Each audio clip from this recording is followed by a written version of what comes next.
A very warm welcome to all the viewers watching this show. We are in our 10th episode of Saturday Talk series with experts, and today we are going to discuss with Dr. Srimathy Kesan, who is founder of Space Kids India, which is the only organization to launch 12 balloon satellites, two suborbital satellites, and one orbital satellite. And we're going to discuss about satellite technology and its opportunities. This show is presented to you by Prime Point Foundation, a not for profit organization since 2000, which was started to mold youngsters in various spheres of their profession. We have the two initiatives of Prime Point Foundation, which are Presence, a national monthly e-zine since 2006, started to promote positive journalism, and we have NGPL, Next Gen Political Leaders, started to nurture young political leaders in our country as the associate partner. Dr. Srimathy, founder and CEO of a leading science and technology incubator, Space Kids India, is helping children reach out to the stars. And this literally means yes. She is making children reach out to the stars. Launched in 2011, Space Kids India has designed and pioneered multiple programs that are aimed at creating the next generation of scientific thinkers in India. Driven with the mission to disrupt the mundanity of the Indian education system, Dr. Srimathy has broken ground in a hitherto uncharted avenue called space education through her unique programs aimed at grooming India's future scientists. Her ultimate goal is to lay the foundation for a world-renowned space university with manufacturing ports in India. She is the only Indian to be decorated with the ambassador status to the top three space centers of the world, NASA, ESA, and GCTC Moscow. And apart from taking children to these research centers for hands-on space training, rocket building and launching techniques, satellite making, she has also invited cosmonaut Salizin Sharipov, director of Yuri Gagarin Space Center, Moscow, and astronaut Marcia Ivins from NASA to India to meet with Indian students and share their space travel experience and to motivate students. Retired Wing Commander Rakesh Sharma, hero of Soviet Union, space traveler and the only Indian cosmonaut, had also shared his expertise with these students. Creating young scientists and young leaders for the country is her main motto, and for which she had designed a metric to handpick them. Young Scientists India, Youth Icon, and 14 India Innovate for India are annual contests, a unique avenue to promote innovations in the field of science and technology for high school and university students. Apart from handpicking the core team of young scientists, they are then mentored, funded to create path-breaking life projects. And this is amazing. Like, she has bags and bags of laurels that she's bagged for her amazing work. Thank you so much, Srimathy ma'am, for coming to our show, being part of it. You are such an inspiring person and so excited to hear from you today. Ma'am, you're on mute. We can't hear you. You're on mute, actually. Yes. I'm equally excited. I'm equally excited. Thank you very much. Thank you very much, Sukruti, for having me in this show.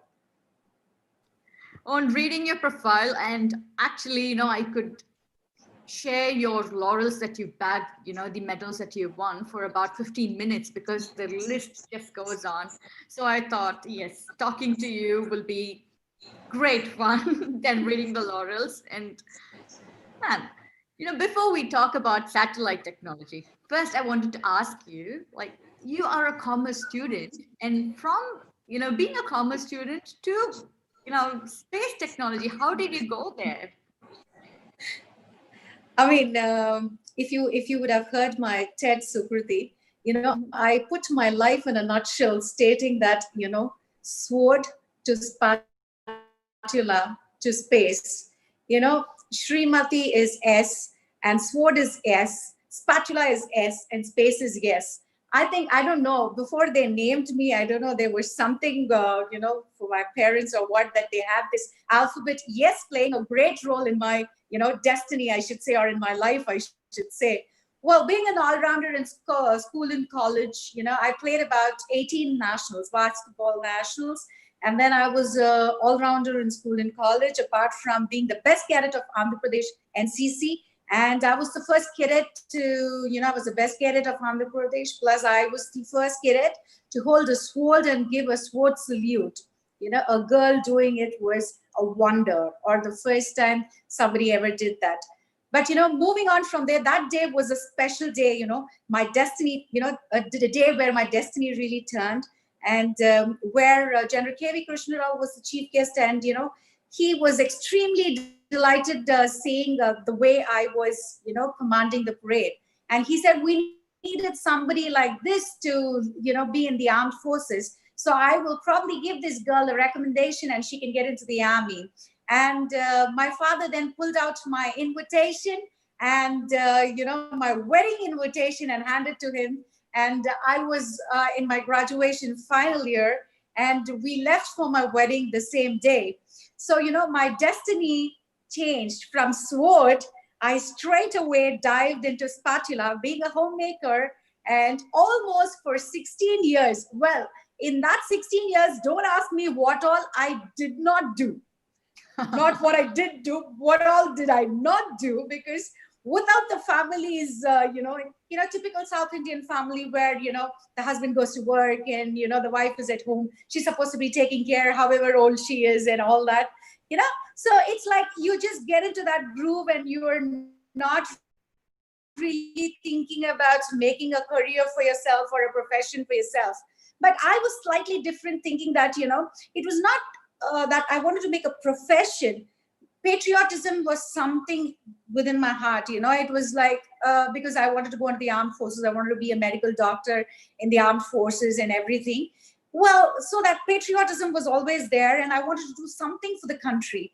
But then something for the country after getting married, I think, was something too much that I was asking for. But the purpose of my birth, why was I born? What is Srimathy? Is Srimathy just a Mrs. Srimathy, or a mother of somebody, daughter-in-law of somebody? Was it only those tags that I was going to handle all my life until I closed my eyes? Was something that was really haunting me. I always felt that there was some calling, within me, that I was going to be doing something. But 16 years of sabbatical, I was at home taking care of the family. And destiny again played a card. A friend of mine came out, pulled me. I don't want to get into the long story. Let me just cut the story short. After my commerce, after my wedding, I completed my graduation. And this doctorate was very, very close to my heart, because I didn't become a medical practitioner. I wanted to be, a doctorate holder. So when I was 36, I should say, I done my post-graduation and then went into applying my doctorate. And well, that time I got into, a travel industry just for, couple of hours of passion. They would say spend the day, women spending some time to do some leisure activity. So that way I got into a business of travel industry, where I was helping my friend. And that's where one of my friends pulled me out. She was the best cadet from Maharashtra. She pulled me up and she said, you are going for a travel conference to Miami. I don't know what your family is going to be telling. I don't know how you're going to be getting the permissions. You are going to do this. I mean, this was like I was going to the moon. And if things have to happen, the universe conspires. That's how it conspired. And 6 hours before the flight took off, I got my permissions from home, and I packed my bags. And because my husband was a world traveler, I had my visas. So American visa is very difficult. So I got I've had my visa with me already. So I went to the US, and that's where my destiny turned again towards space, because that's where I saw NASA, the booth of NASA. And they were talking about how children can come there to NASA for hands-on activities to learn satellite making, rockets making, and everything. I got so excited because we were only reading all that in the textbooks. So I was very excited. I told them, can I bring children from India? They said, why not? Why not? You can do that. And that's how my journey from sword to spatula to space began. And here, again, the cards turned and I didn't look back. I said, I took my first step out, and and I am going to be doing this. So I did this. I started taking children, and I've almost taken about 1,500 children to NASA. I was given the ambassador status to NASA space camps, subsequently given the ambassador status to the European Space Center and the Russian Space Center now. So the entire journey, I think, commerce to space, I should say, it just happened. The love for the moon, I love the moon, and anything I was, I would go and share it with the moon. And I always felt someday I was going to go there. I was going to go and meet the grandma in the moon, So I was always feeling that. And probably that's why God pulled me off, though it was commerce, from commerce to space. Well, here, I'm not be a space engineer, but I started educating myself, traveling to NASA frequently, meeting with professors, meeting with educators. I started educating myself into the space arena. So satellite making is another bug that started itching me. So I will not continue there. I'm not going to be talking blah, blah, blah until you question me. I don't want to bore you with this whole journey in a nut. Well, no, this is so inspiring because, from, when you mentioned about, from sword to spatula to space, that yes. I also thought apart from the letter yes, the yes is synonymous. Like it rings that I can just think about you. I can think of you as a yes person because you have taken up challenges, said yes, I will do it, and come on, like rightly said, Sukruti. Thank you. You rightly said it. Yes, and the first word that came to my mind is why yes. Yes, she is that yes person. So can you show like some videos of, in a nutshell, like what you've done? Do you have a video that you would love to show to our audience, ma'am?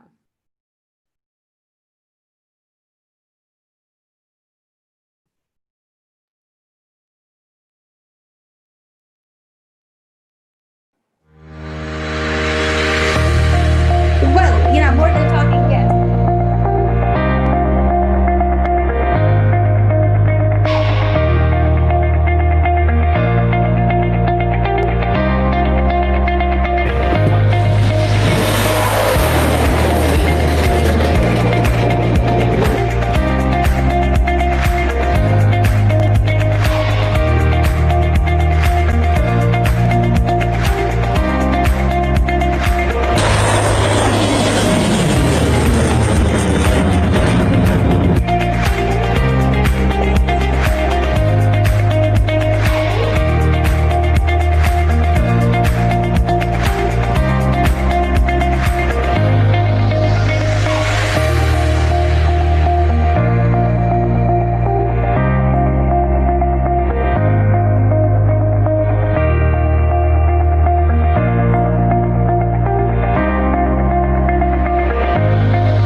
So that's my young team, Sukruti. That's my young team.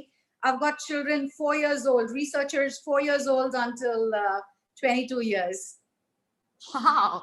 So before I move on to the question, I was actually stuck to the video. So, ma'am, when you mentioned they're as young as 4 years old, so how are they able to achieve this?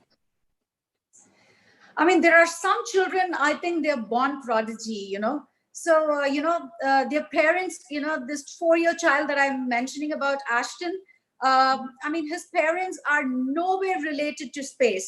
His father is an electronic engineer, and mother, she's working as an HR. And this child speaks about planets and everything. So they brought him to me, and, a couple of sessions, I was sitting with the child for a couple of sessions, and I couldn't believe myself that this child could speak about black hole, and he could speak about all the space shuttles that went up, and he could speak about Kalpana Chawla. He spoke about so many things. I was really shocked. And then what I did, I sent him to ISRO. You wouldn't believe the same answer I get from ISRO. They told me that, is this child reinventing small child. So, I want to nurture him properly, and kind of, get him into the groove, because after about 9 or 10 years, there would be a shift. And when the child is about 14, 15, there is another shift. So, without all these shifts happening, I thought, probably I should kind of mentor this child, and he's born for a purpose for the Indian space industry. So he's with us. Wow.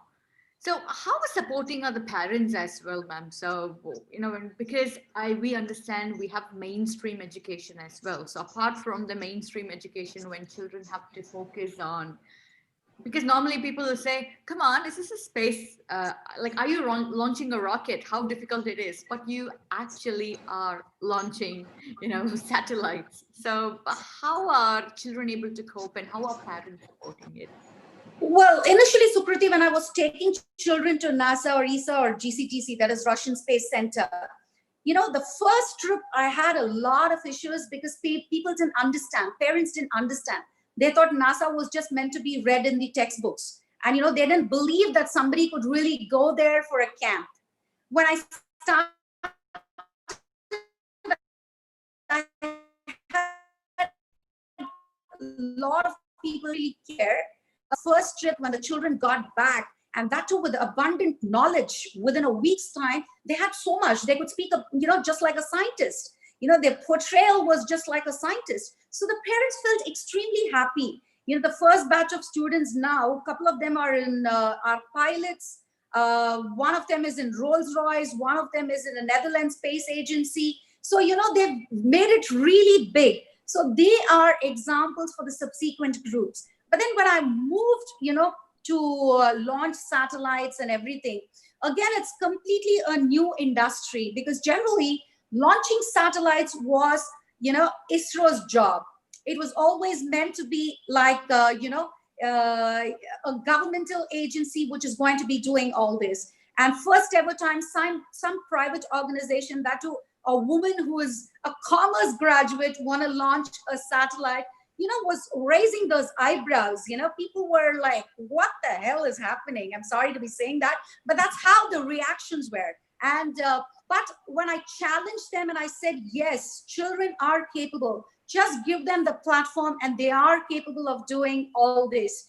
And more so Indian children with physics and math, they are extremely good. So, when given an opportunity, the very first time, 2015, when we launched the first balloon satellite, we did have a lot of challenges, and parents, apprehensive. Parents were apprehensive whether this was going to really happen or no. So, but they gave the permissions. They did give the permission. Now, today, every day, I get about 50 to 60 mails stating, my child wants to be an astronaut. My child wants to be a scientist. So please, take them, as an intern in Space Kids India. The transition, it's really moved people's understanding towards space, because initially it was very, very difficult for people to understand what was space.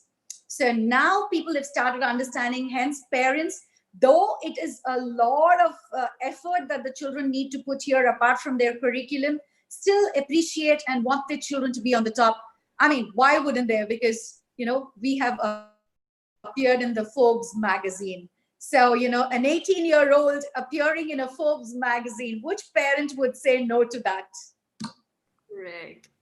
And because I totally understand when it comes to starting it first and having struggles, and now that people know that, there are so many opportunities available. So now, ma'am, I would like to hear from you, like, what are the opportunities per se, like, if students go as a space scientist, or because from what I understand is, even without, like, even school kids, when you mentioned from 4 to 22 is the age span, so definitely I don't see engineers. Yeah, they're all school kids. So, and still they're managing. So my first question, maybe I'll break this in parts. So what are the opportunities that kids have being a space scientist or a See, technologist? I would also like to break the answers, Sukruti. Here, space scientists. There is, it is like a proper education. That is, you finish your undergrad, your postgrad, then your postdoctoral, then you become a space researcher, become a technologist, space researcher. But now what's happening is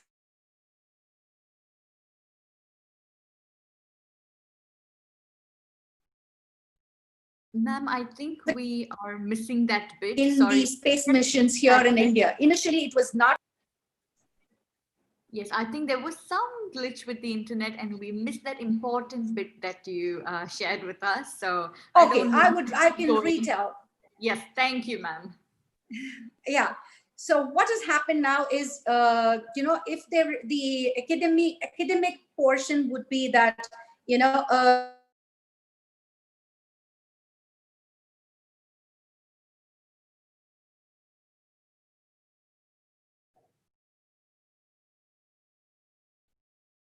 We are having internet then glitch again.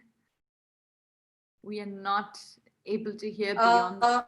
Honorable Prime Minister he says can use the ISRO's facilities. I'm sorry. So we missed Yeah, beyond ISRO academic can. function. Yes. Oh, did you? Okay, Honorable Prime Minister is opened up the space industry for private players. So he has mentioned that private players can take a part in the space industry. They can utilize the ISRO's facilities and everything. So what's happening now is even an undergraduate student while studying, is able to is able to start a startup. you know there are a lot of startups. In fact, after our satellite becoming so popular, Kalam Mhm. Sat becoming so popular, there are a lot of youngsters who have started their startups in the space industry. And they've tested. Agnikul is one, Skyroot, Bellatrix, all these people, college, directly from college, they've ventured into a space startup. Because rockets are, we have only PSLV, unlike NASA and SpaceX in the United States, we have only ISRO here. So, there are a lot of private players who want to vie for that position. And, they are like, testing engines and everything. Hopefully, year end of next year or further, we will have a lot of private players coming in, because space is the future. That's what they believe, because Earth is getting populated, and we need to move to another planet. And apart from that, about Chandrayaan. So there's so many opportunities for children. It's just how crazy you are, how out of the box thinker you are. I think sky is not the limit. So passion plays the key role in nutshell. And Absolutely. what is the educational qualifications, ma'am? Like, is it just the passion and the thirst to learn the key, or do you think to be part of, launching a satellite or be part of such a huge program, should they go through any, academic training? See, basically, Sukruti, yes, of course. Formal education is a cliche word for us. Initially, it was, but now, you know what we say. There definitely needs to be a formal education. At least the child needs to be strong in physics. You don't need to be an engineer, but you can be a thinker. You can be a smart thinker. Because my lead scientist, today he's finished his final paper in BSc physics. He's my lead scientist. An engineer. I've Wow. got engineering graduates also, but I do not have, it is, they're all my technical team. And the lead scientist is an BSc graduate. So there is nothing that, if you do this, only then you can, you will be able to get something, But if it is formally that you're going to be working in a formal organization like ISRO, then you have to do an undergraduation, for which Mhm. you need not do only aerospace. There are a lot of departments, because to make a rocket or to make a satellite, you have a lot of departments coming in. That is electronics, electrical, computer science. So all these, they need engineers from all these departments. So if you're an engineer from any of these departments, you can definitely apply for ISRO and get going. But for a private player, again, you need, for private players, you need all these engineers. And I know that,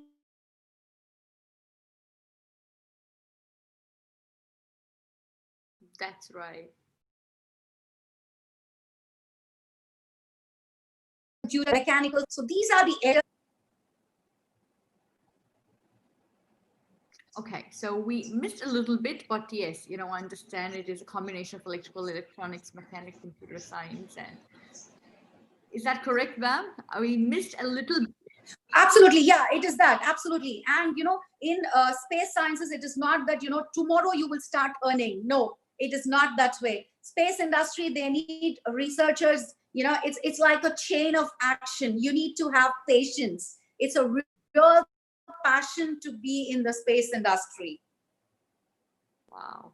And ma'am, I must mention like one point that immediately comes to my mind when we're talking about this is, do you remember when we had a discussion over phone, you were mentioning that when you conduct competitions, more than the first and second prize winners, you actually look at, the participants who are really crazy, you have crazy thoughts and you actually train them, you have workshops for them.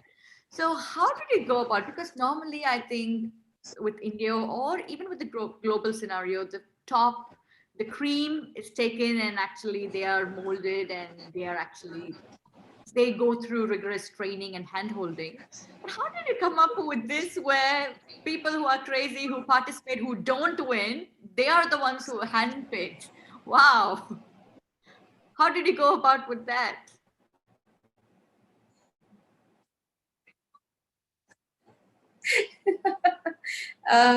You know what?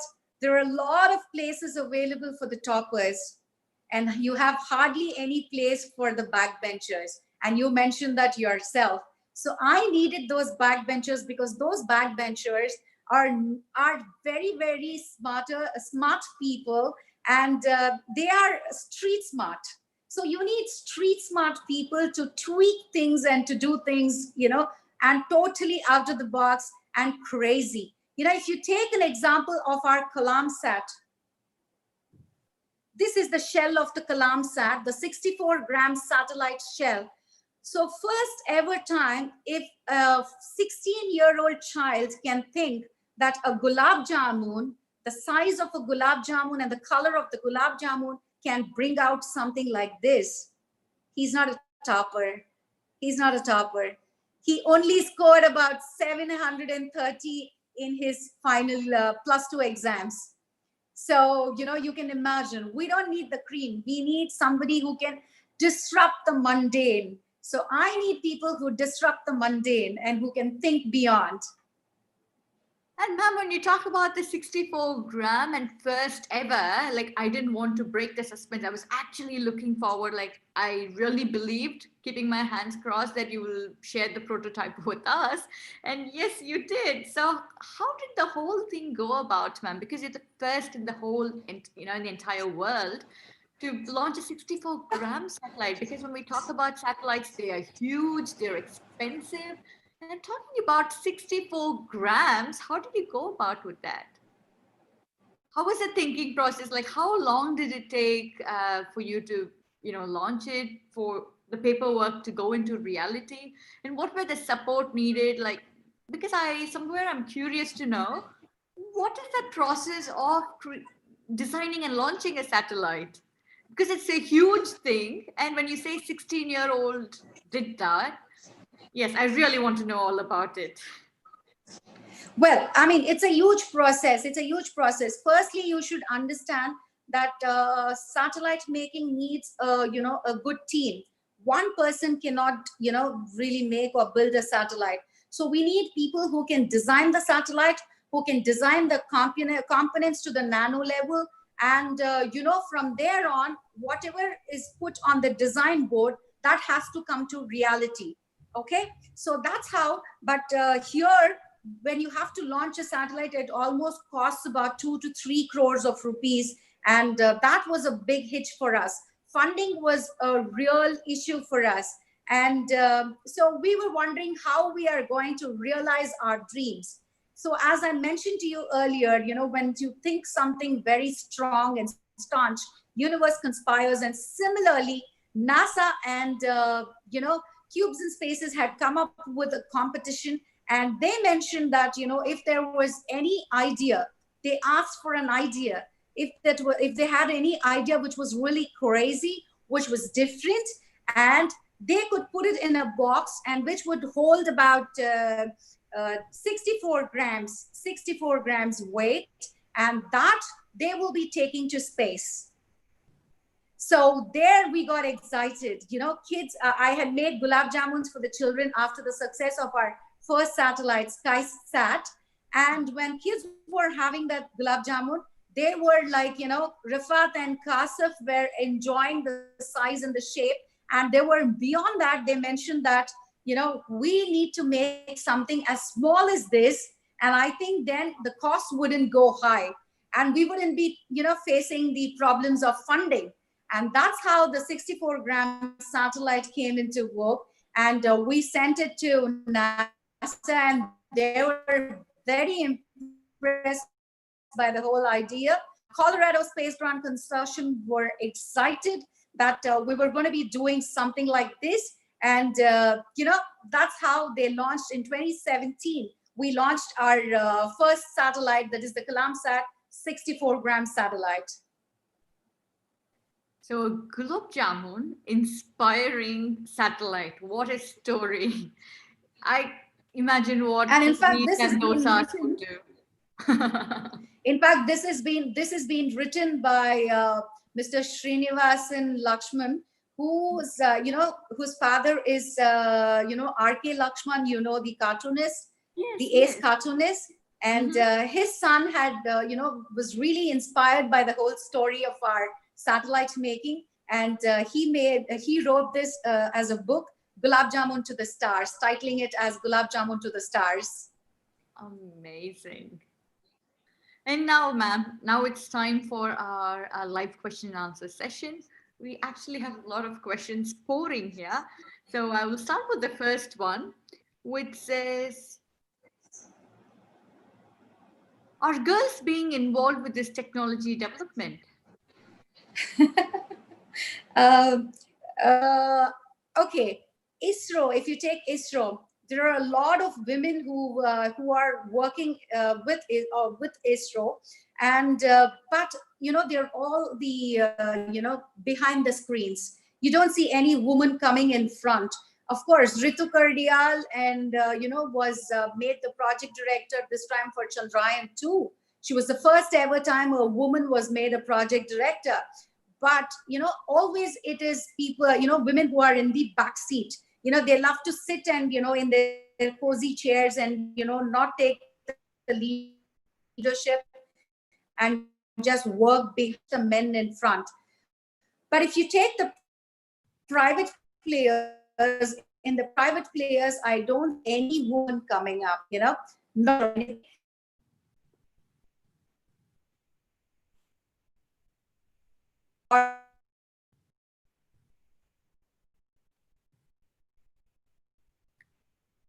We are So missing they you. only feel that science, STEM, or STEM is meant for women and girls too.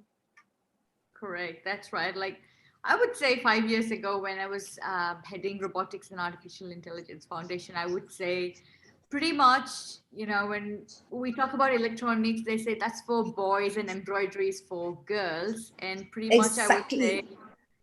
we need our children, like we need students to read a PCB board, like how they read a novel or a newspaper, and there is no demarcation between a boy and a girl. And you are actually continuing, like you're doing great work. It's been over a decade, we should say, and you're doing great job with that, man. And Thank you now there so is much, this, Sukruti. Thank you so much. because you're inspiring, and we can't stop looking at you with awe. And ma'am, now we have a technical question. So I have a question here which goes, what is geosynchronous and geostationary? Well, see, I am a commerce graduate, and I am not very well versed with the terminologies. But yes, of course, the geosynchronous, I can tell you. You can see the Earth in a layman's language. If I have to say, it is the equator beyond the Earth, that is almost about 22,000, 600 odd kilometers away from the equator. So that is a round orbit. It's a round orbit, and that is where most of the satellites are placed. the telecommunication satellite and everything are placed. So that is the geosynchronous orbit, which goes, and it goes in a circular motion, round and round. So that is the geosynchronous. Okay.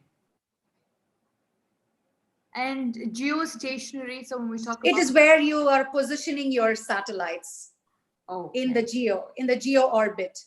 Okay, so hope ma'am has answered that question. I Okay. hope I've done my best to do that. Because I'm also a student in this. I'm learning continuously every day. I would say the beauty is because, you coming from a commerce background, so you will have your own way of explaining things easily, like where everyone can understand. I would see that as a great advantage, because like I'm an electrical electronic student, and if someone asked me something, I would just talk jargons and people would be like, okay, I understand, but I don't understand. But you tell it so Exactly. in such a simple way, like it is amazing. I must say, I'm just admiring the whole session. And now, Probably bring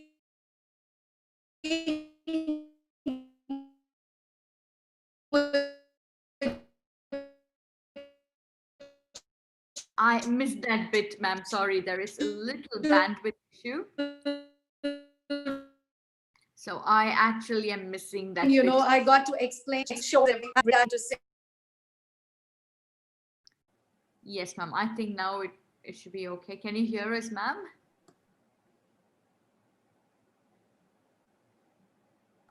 Yes, can you hear us now?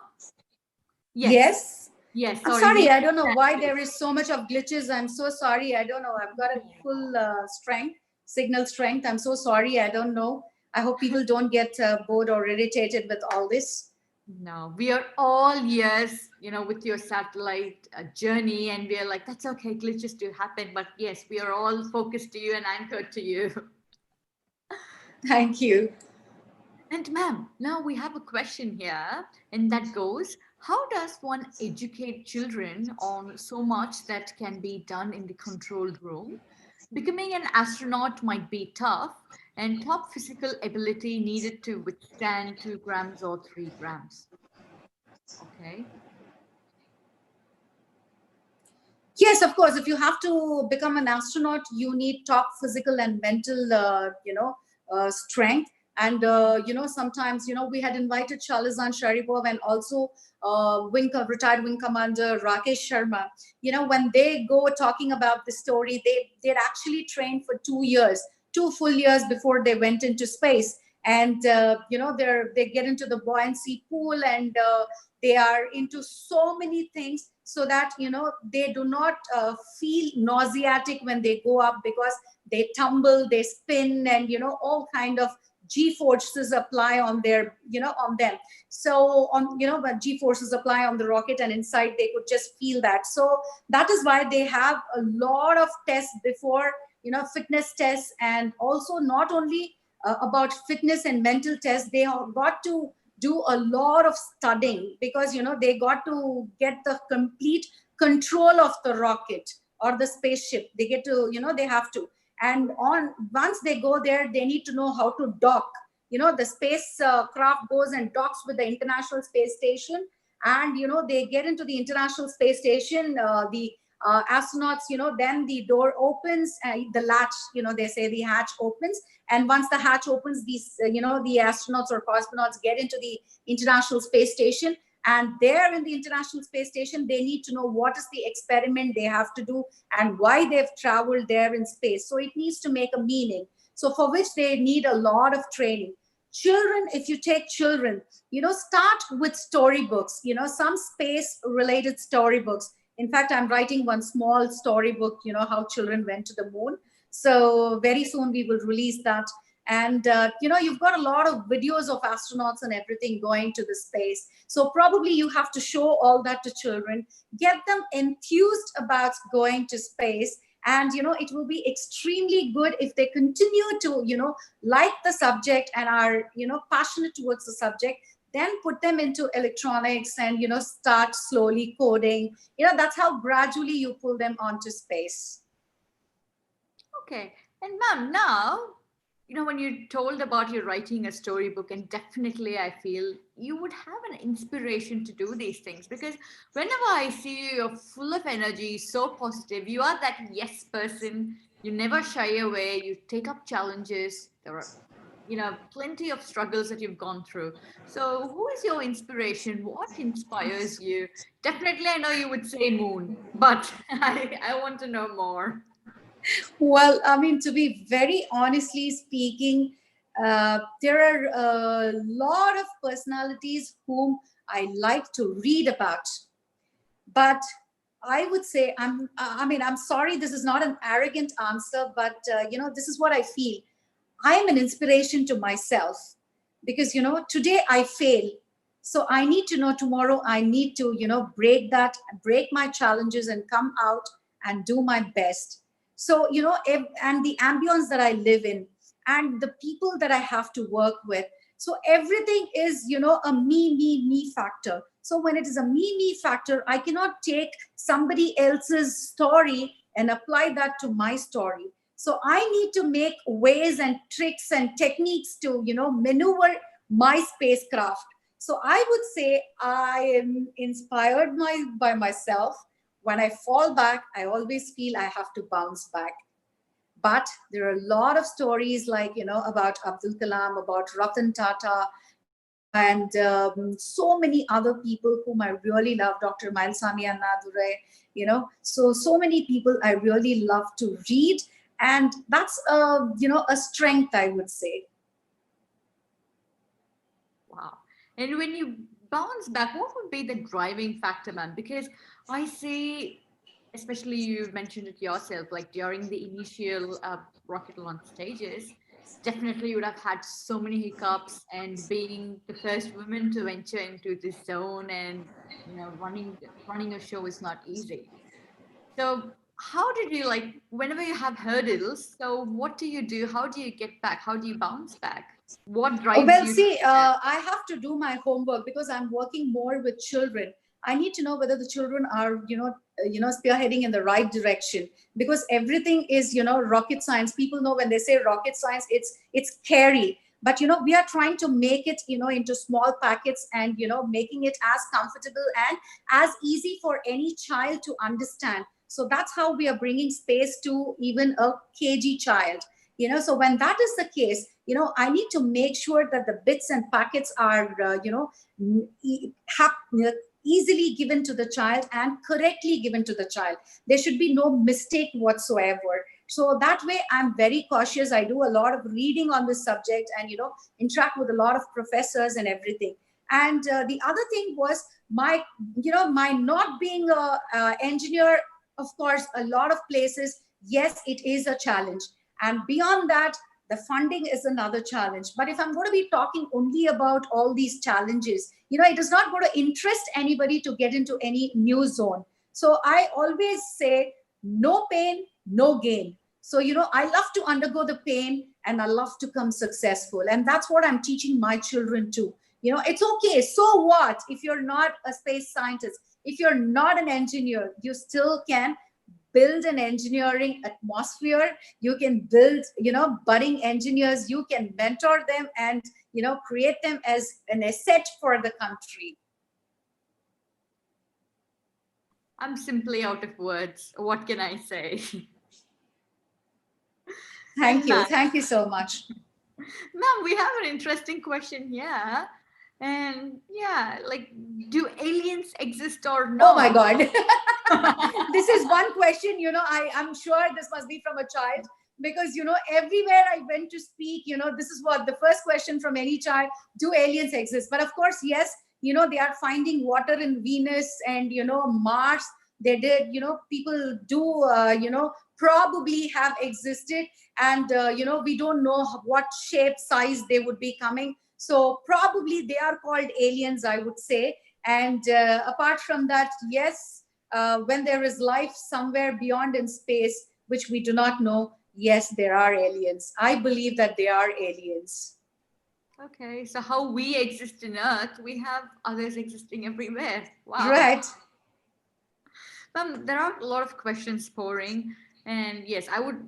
like to take this as a last question. So, how was your experience when you launched your first satellite? How did you feel? Well, see, now we have done about 12 balloon sats, two suborbital satellite, and one, orbital satellite. I would like to talk about the orbital satellite because that's what is called a satellite in the real sense. Even as an electronics student, I am sure you will also say yes to that. So, so yes, that is the satellite. This is the prototype of that. The one new satellite. This is the 10 centimeter into 10 centimeter. So, this satellite was launched by ISRO. It weighed about 1.2 kilograms. And this was a communication satellite. And first ever time, the fourth stage of the PSLV was, the satellite was fixed to that. And we used batteries and, we used a frequency, ham radio frequency and everything. And all this is technical, but I think, the emotions that went into building this satellite, because we built this satellite in 6 days, and it was extremely exciting because that's a story all by itself. I think we should have another day because we wouldn't be having time, I'm sure now. So, uh, a commerce graduate, 16 years of sabbatical at home, and today on the lawn, you see a satellite on the seated in a C-44 PSLV at ISRO. No words, beyond And in words. 6 days. Wow, just six Yes, days. beyond words, beyond words. I was in tears. I was completely emotional. True. It is a special moment. And yes, especially, when you say like having commerce as a background, like that is all the more I'm sure this will be really inspiring for people out there that where there is a will, there is a way, and you are a living Right. example of that.